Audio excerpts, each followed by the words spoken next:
والصلاة والسلام على رسول الله أما بعد وعن أبي هريرة رضي الله تعالى عنه قال قال رسول الله صلى الله عليه وسلم لا صلاة لمن لم يقرأ بفاتحة الكتاب رواه البخاري والمسلم. محترم حضرات، رمضان کا جو مہینہ چل رہا ہے تو رمضان کے قیام کے متعلق، تراویح کے متعلق اور کچھ روزوں کے مسائل میں بتانا ضروری سمجھتا ہوں، اور ہمیں مسائل معلوم بھی ہونی چاہیے. جو خامیاں ہمیں نظر آتی ہے اس کی اصلاح کرنا ہماری ذمہ داری ہے. میں زیادہ ہر مسئلے میں طویل نہیں کروں گا، مختصر معلومات، جتنی معلومات ہم سیکھ کر کے دوسروں کو بتا سکیں. یہ جو قیام اللیل ہے، تراویح، تاراوا یا یہ جو تراویح لفظ ہے کسی بھی حدیث کی کتاب کے اندر نہیں ہے. یا تو اسے قیام اللیل کہا گیا یا تو صلاۃ اللیل کہا گیا. بخاری شریف کی حدیث ہے، حضرت سلمہ بن اقوا، یہ صحابی نہیں بلکہ تابعی تھے. یہ اللہ کے نبی یہ جو ہے حضرت عائشہ صدیقہ رضی اللہ تعالیٰ عنہ کے پاس آئے اور آنے کے بعد کہا کہ اللہ کے نبی صلی اللہ علیہ وسلم کی رات کی عبادت کیسے ہوا کرتی تھی، سوال کیا. تو اس سوال پر عائشہ صدیقہ رضی اللہ تعالیٰ عنہ نے فرمایا کہ آپ صلی اللہ علیہ وسلم رمضان اور غیر رمضان میں 11 رکعات سے زیادہ نہیں پڑھا کرتے تھے. 11 رکعت کیسے؟ 8 رکعت قیام اللیل ہوا کرتی تھی اور 3 رکعت آپ وتر پڑھا کرتے تھے. یہ جو قیام اللیل ہے اسے ہم حقیقت میں دیکھا جائے اسے ہم تہجد کی نماز کہتے ہیں. اللہ کے نبی صلی اللہ علیہ وسلم کے دور میں جب رمضان آیا، 20 رمضان تک آپ نے کوئی تراویح کی نماز نہیں پڑھائی. آخری عشرے میں جب آپ نے قدم رکھا، 23ویں رات کو آپ صلی اللہ علیہ وسلم آئے اور آپ کھڑے ہوئے نماز پڑھ رہے. صحابہ نے دیکھا کہ اللہ کی نماز پڑھ رہے تو پیچھے جماعت بنا لی، کھڑے ہو گئے. آپ صلی اللہ علیہ وسلم نماز پڑھانے کے بعد اپنے گھر لوٹ گئے. اور یہ نماز بھی اللہ کے نبی نے جو پڑھائی تھی یہ بالکل رات کا آخری حصہ تھا، جو تہجد کے وقت تہجد پڑھی جاتی ہے اس وقت اللہ کے نبی صلی اللہ علیہ وسلم نے پڑھایا تھا. اس کے بعد آپ صلی اللہ علیہ وسلم گھر گئے. 24ویں رات کو صحابہ کرام انتظار کرتے رہے لیکن اللہ کے نبی نہیں آئے. پھر 25ویں کو اللہ کے نبی صلی اللہ علیہ وسلم آئے. آنے کے بعد آپ نے نماز پڑھائی، صحابہ آپ کے پیچھے ہوئے. اس وقت بھی آپ صلی اللہ علیہ وسلم نے بجماعت قیام اللیل کا اہتمام کیا. پھر تیسرے دن 26 کو لوگ انتظار کرتے رہے، صحابہ اللہ کے نبی صلی اللہ علیہ وسلم نہیں آئے. 27ویں کو آپ صلی اللہ علیہ وسلم آئے اور آپ صلی اللہ علیہ وسلم نے بجماعت قیام اللیل کا اہتمام کیا. تو صحابہ کرام نے سوال کیا کہ اللہ کے نبی صلی اللہ علیہ وسلم ہم کل پرسوں یا فلاں دن میں آپ کا انتظار کر رہے تھے، آپ کیوں نہیں آئے؟ تو آپ صلی اللہ علیہ وسلم نے کہا یہ جو میں نماز پڑھ رہا تھا تم میرے پیچھے ہو گئے، مجھے ڈر ہے کہ کہیں اللہ رب العالمین اس نفل کو، یہ جو میں پڑھ رہا ہوں، کہیں تم پر اللہ رب العالمین فرض نہ کر دے. مجھے ڈر ہے، اس بات سے میں نہیں آیا. اس کی حکمت کیا ہے؟ کیوں اللہ رب العالمین نے یہ فرض نہیں کیا، اور کیوں اللہ کے نبی صلی اللہ علیہ وسلم مسلسل نہیں پڑھایا؟ اس کی حکمت یہ ہے کہ انسان صبح سویرے اٹھتا ہے، سحری کرتا ہے، دن بھر بھوکا رہتا ہے، وہ روزہ رکھتا ہے، کھانے پینے سے دور رہتا ہے.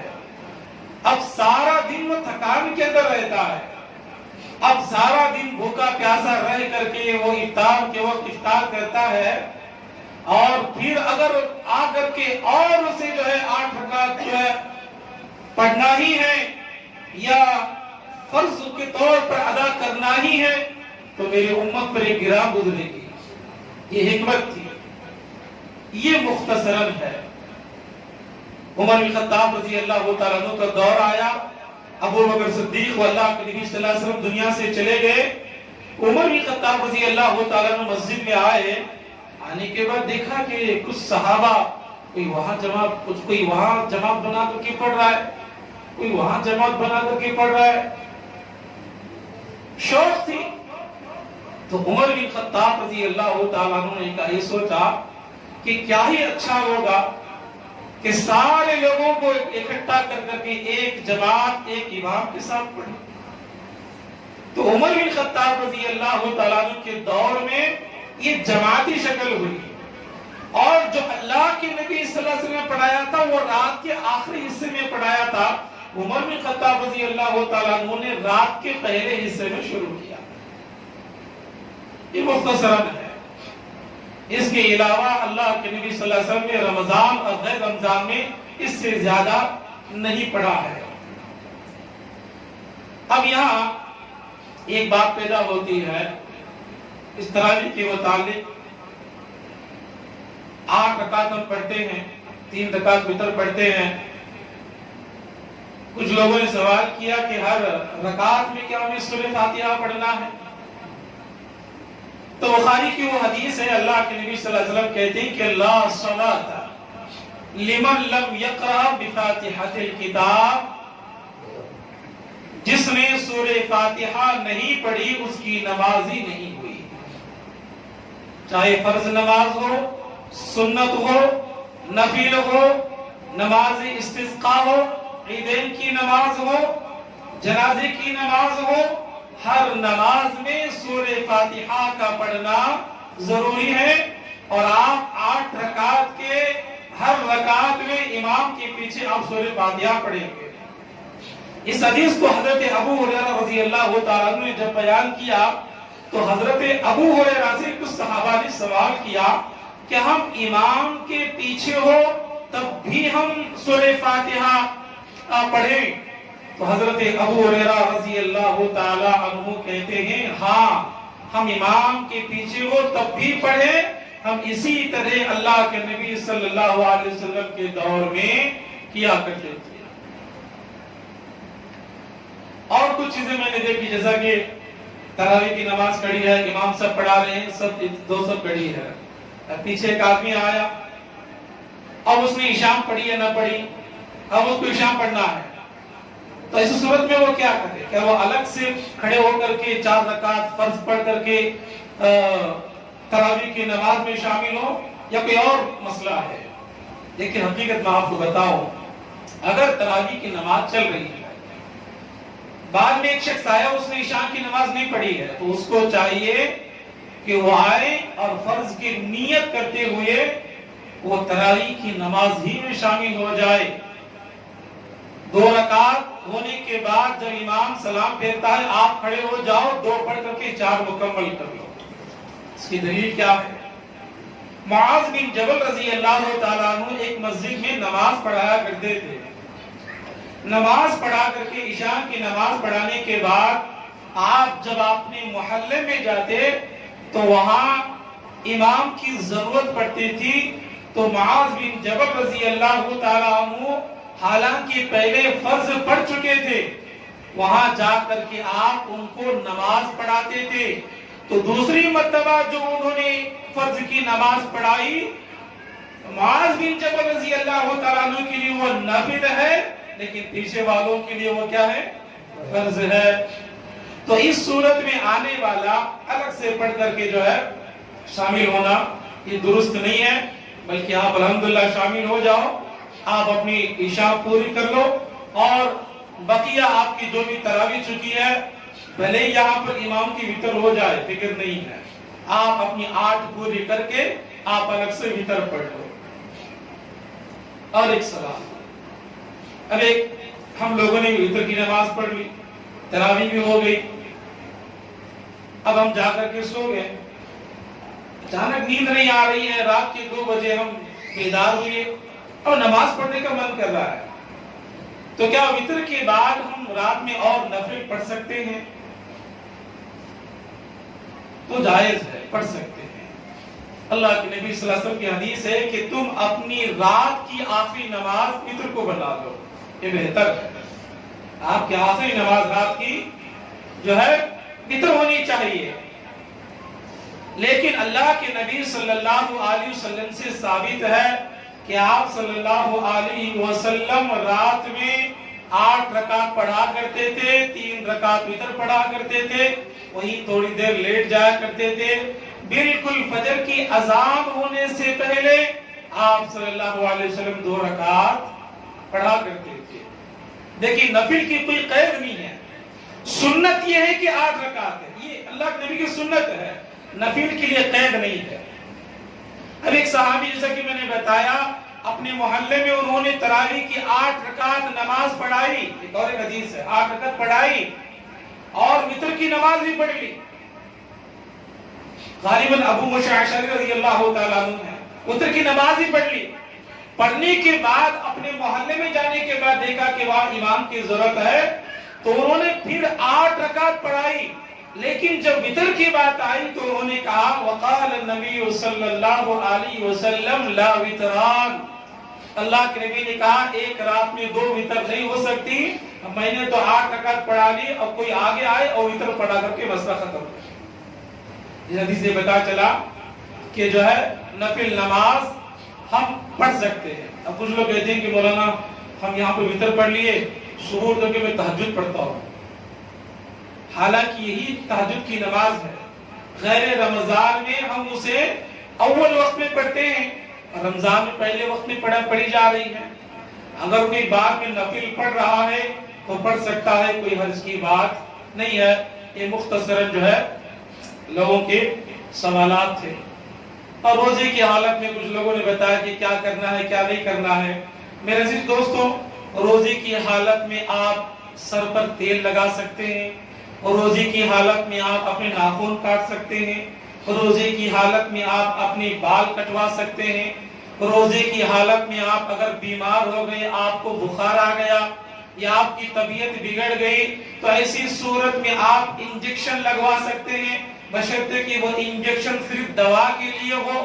اس کے علاوہ گلکس لگانا، طاقت کی چیزیں لگانا یہ منع ہے، اس سے روزہ ٹوٹ سکتا ہے۔ لیکویڈ والی کوئی چیز نہ ہو، دوا جو اندر جائے یہ منع ہے، انجیکشن جائز ہے۔